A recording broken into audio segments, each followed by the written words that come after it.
Всем привет! Вы на канале Охота за грозами в СПБ. Сегодня 3 ноября 2024 года, и в Питер пришла уже гораздо более существенная метель.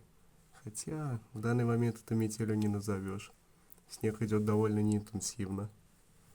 Температура воздуха 0+1, снежок потихоньку ложится, но особо много его не должно выпасть.